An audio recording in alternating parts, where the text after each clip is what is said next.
ரசூல் ஸல்லல்லாஹு அலைஹி வஸல்லம் காலத்துல இருந்ததுக்கும் இன்னைக்கும் இடையில ஒரு பெரும் இடைவெளி, ஒரு பெரும் சிக்கல் இருக்குங்கிறது மட்டும் கன்ஃபார்மா தெரியுது.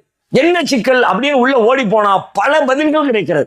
ஒரு பதில் என்ன, முக்கியமான பதில் என்ன அப்படின்னு கேட்டா, இன்னைக்கு நாம கையில் வைத்திருக்கிற இஸ்லாம் நபிகளார் கொண்டு வந்த அந்த உணர்வு பூர்வமான ஈமானிய இஸ்லாமாக என் கண்ணுக்கு முன்னாடி தெரியவே இல்லை. என்னுடைய தனிப்பட்ட அபிப்பிராயத்தின்படி இன்றைக்கு நான் வாழுகிற பூமியில இந்த தமிழகத்துல பார்க்கிற முஸ்லிம்கள் பெருவாரியான மக்களிடத்துல நபிகளார் கொண்டு வந்த அந்த ஈமானிய ஸ்பிரிட்டோடு கூடிய இஸ்லாம் இல்லை.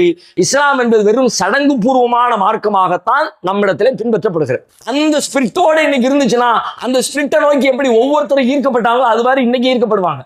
அந்த ஸ்பிரிட் இல்லவே இல்லை. இன்னைக்கு என்ன இருக்குது, முழுக்க சடங்கா மாறி இருக்கிறது. நாம செய்யக்கூடிய இஸ்லாம்னு செய்யக்கூடிய எந்த காரியத்தை எடுத்து பாருங்க, எல்லாம் ஒரு சின்ன வழிபாடு, சின்ன சடங்கு, அதோட முடிஞ்சும். தொழுகை, திருமணம் செய்வது எப்படி, துவா ஓதலாமா கூடுமா கூடாதா, கையை மேல கட்டுறது கீழே கட்டுறது, இது சரியா தவறாங்கிற வாதத்துக்குள்ள போகல. ஆனால் இது ஏற்படுத்தி இருக்கிற சிக்கலை பாருங்க. இஸ்லாம் என்பது மற்ற மதங்களுக்கு எப்படி அந்த மதத்திற்கு சில சடங்கு பூர்வமான செய்திகள் இருக்கிறதோ அதுபோல இஸ்லாத்திற்கும் சில சடங்கு பூர்வமான செய்திகள் இருக்கு. நீங்க கவனிச்சிருப்பீங்களா என்னன்னு தெரியல, கிட்டத்தட்ட ஒரு ஆண்டு காலமாக இந்த கேள்வி பதில் நிகழ்ச்சி அதுக்கு முந்தி நடத்திக்கிட்டே இருந்தோம். ஆன்லைன்ல வந்துகிட்டே இருந்துச்சு. கேள்வி கேட்பாங்க, இந்த ஊர்ல இவங்க கேட்டிருக்காங்க, இந்த பதில் சொல்லிட்டு இருந்தேன். ஒரு வருஷ காலமா நீங்க நான் அந்த பதில் சொல்றதை நீங்க பாத்துக்கவே மாட்டீங்க. ஏன்னா வர்ற கேள்வி எல்லாம் படிக்கிறேன், பதில் சொல்றேன். ஒரு கட்டத்துல இஸ்லாமே ஒரு வறட்சியான மார்க்கம் என்று இந்த கேள்வி பதில்னாலே எனக்கு ஏற்பட்டுச்சு. ஒரு வளமான மார்க்கம் இல்ல, வறட்சி. ஏன்னா கேட்கிற கேள்விகள் எல்லாமே முழுக்கவே சடங்குகளுக்குள்ள மட்டும்தான் நிக்குது. என்னுடைய ஈமானிய உணர்வை பலப்படுத்த உதவல. இந்த ஆட்டை குர்பானி கொடுக்கலாமா கூடாதா, கொம்பு நொறிந்திருக்கிறது, லேசாக வளர்ந்திருக்கிறது, வால் வெட்டப்பட்டிருக்கிறது, காய் அடிக்கப்பட்டிருக்கிறது, ஹேருக்கு டை அடிக்க முடியுமா, அது சரி தப்புங்கிற வாதத்துக்குள்ள நான் போகல.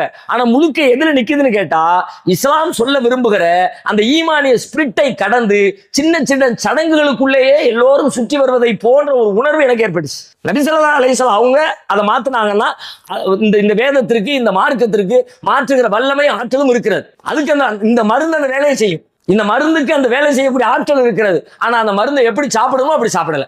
நம்மிடத்துல இருக்க சிக்கல் அதுதான்.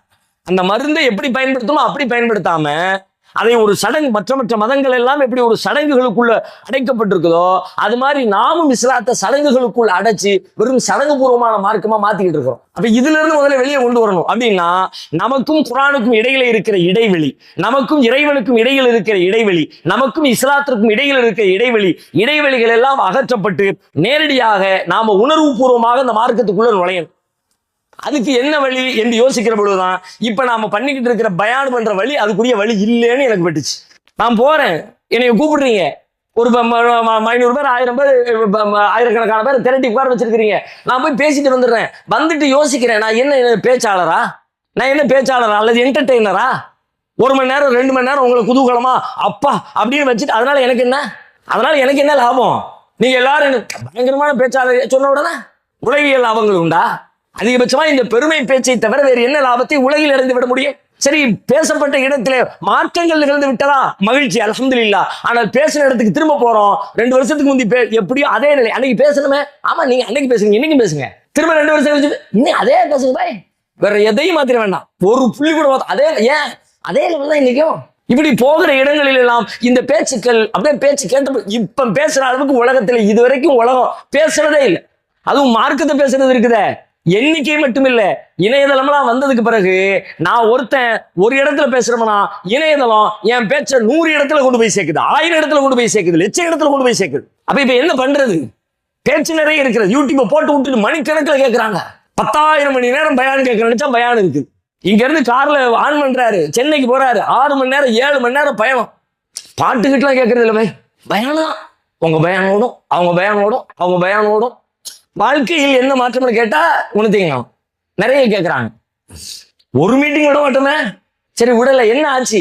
மற்றவங்க ஒரு படமும் விட மாட்டோமே அப்படின்னு சொன்னா என்ன ஆச்சோ, நான் ஒரு மீட்டிங் விட மாட்டேன் என்றது அது அவ்வளவுதான். அவன் அதுல இன்ட்ரெஸ்ட், அவனுக்கு அதுல டோபமைன் சுரக்குது. அதை பார்த்தவன அடி கொத்து நாம தள்ளி அவ்வளவுதான் அப்படிங்கிறான். அதே மாதிரி வெளுத்துட்டாரு, அந்த பாயிண்ட் சொன்னியில பாயே அப்படியே அவ்வளவுதான். இவனுக்கு அதுல ரசனை, இவனுக்கு இதுல ரசனை. பொழுதுபோக்காக பேச்சுக்கள் மாறிவிட்டது, உயிரோட்டமான பேச்சுக்கள் இல்ல. இஸ்லாம் உயிரோட்டமா இல்ல. இஸ்லாத்திற்கு ஒரு ஒண்ணுக்கு ஒரு ஜீவன் இருக்கிறது. அந்த ஜீவன் இல்ல, வெறும் உடல் உறுப்பு மட்டும்தான் இருக்கிறது. இஸ்லாம் என்கிற பெயரால் உறுப்பு இருக்கிறது. தொழுகை இஸ்லாத்துடைய உறுப்பு, குனிகிறது நிமிர்றது உறுப்பு, அந்த உறுப்புகள் இருக்கிறது. அதற்குள்ளே இருக்க வேண்டிய உயிர் இல்லை. குர்பானி என்பது ஒரு உறுப்பு. அந்த குர்பானிக்குள்ளே ஒரு உள்ளம் இருக்கிறது. அந்த உள்ளம் தான் உயிர். உள்ளம் இல்ல. 30,000 ரூபாய்க்கு புடிச்சிட்டு வந்தோம்ல, நம்ம ஊர்ல நம்ம கிடாதான் அப்படியே திம்மு திம்முன்னு 2 சுத்து கொம்பு போட்டு பார்க்கணும், அவ்வளவுதான். அங்க என்ன இருக்கணும் அது இல்ல.